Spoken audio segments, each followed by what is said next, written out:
안녕하십니까. 법무법인 강한의 김준태 변호사입니다. 오늘은 직장 내 괴롭힘 신고가 들어왔을 때 사용자가 어떤 의무를 지게 되는지에 대해서 간단하게 설명을 해드리려고 합니다.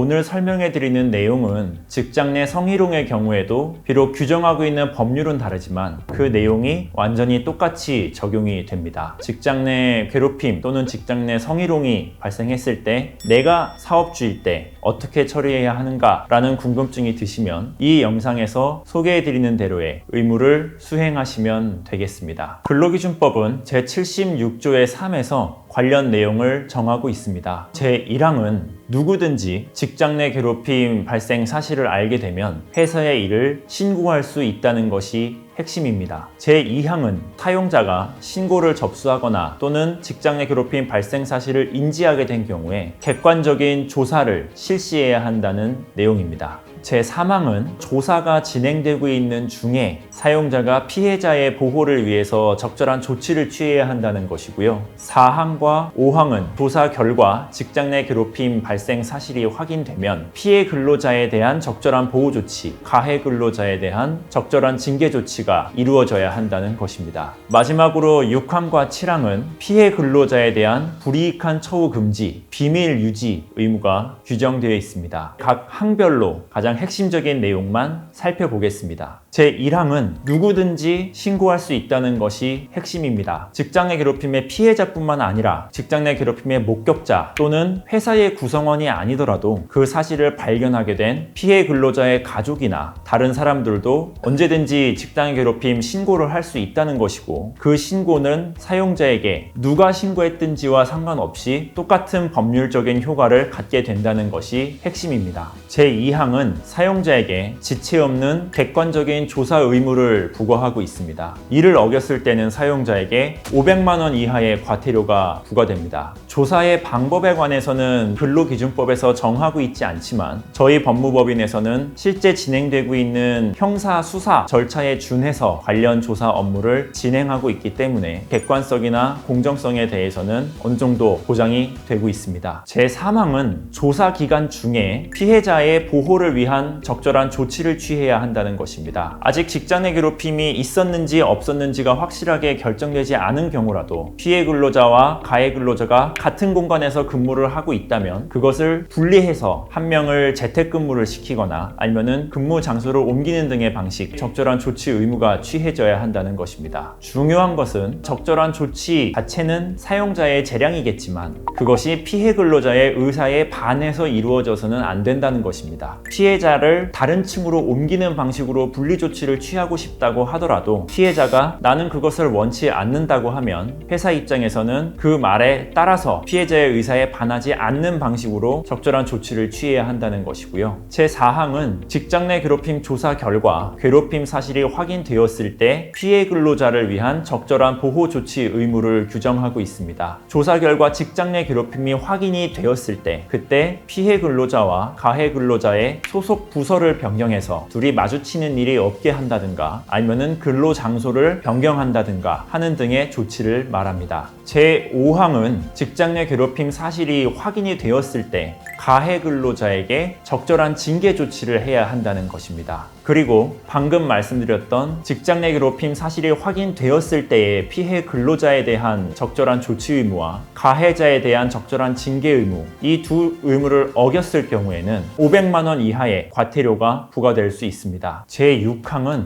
직장 내 괴롭힘의 피해 근로자 또는 그 사실을 신고한 근로자에 대한 불이익한 처우를 해서는 안 된다는 것입니다. 이 규정 같은 경우는 그에 따른 처벌 조항이 매우 엄격합니다. 과태료가 아니라 3년 이하의 징역 또는 3천만 원 이하의 벌금을 부과하도록 되어 있습니다. 그러니까 피해 근로자든 신고 근로자든 일단 직장 내 괴롭힘이 발생한 것으로 신고가 접수되거나 인지했다면 그 사람들에 대해서는 어떠한 불이익적인 처우도 해서는 안 된다는 것입니다. 이처럼 근로기준법은 직장 내 괴롭힘 사실을 접수하거나 아니면 인지하게 된 경우에 사용자에게 여러 가지 조치 의무를 종합적으로 부과하고 있습니다. 그렇기 때문에 어떤 객관적이고 공정한 조사 의무를 위반한 것으로도 사용주는 법에 따른 과태료 처분을 받을 수도 있고요. 아니면은 각종 적절한 피해자 보호 조치 의무, 가해자에 대한 적절한 징계 조치 의무, 또는 불이익 처우 금지 의무, 비밀 유지 의무, 이런 것들을 어겼을 때도 사용자는 법적인 처분을 받게 될 위험에 놓입니다. 그리고 이런 의무를 성공적으로 이행하지 않았을 때는 단지 법적인 처분뿐만이 아니라 각종 언론 제보나 인권위 제보, 특별근로감독 등으로 회사가 예상하지 못했던 것보다 더욱 큰 이슈에 휘말리게 되는 경우도 다반사입니다. 저희 법인에서는 법률 전문가들이 이와 같은 총체적인 사용자의 의무에 대해서 객관적이고 공정한 조사를 중심으로 필요한 조치라든가 필요한 사후 조치에 대해서도 적절하게 조언을 해드리고 있습니다. 직장 내 괴롭힘 발생 사실이 인지되었을 때 저희 법무법인 강한의 직장 내 괴롭힘 조사센터를 기억해 주셨으면 좋겠습니다. 감사합니다.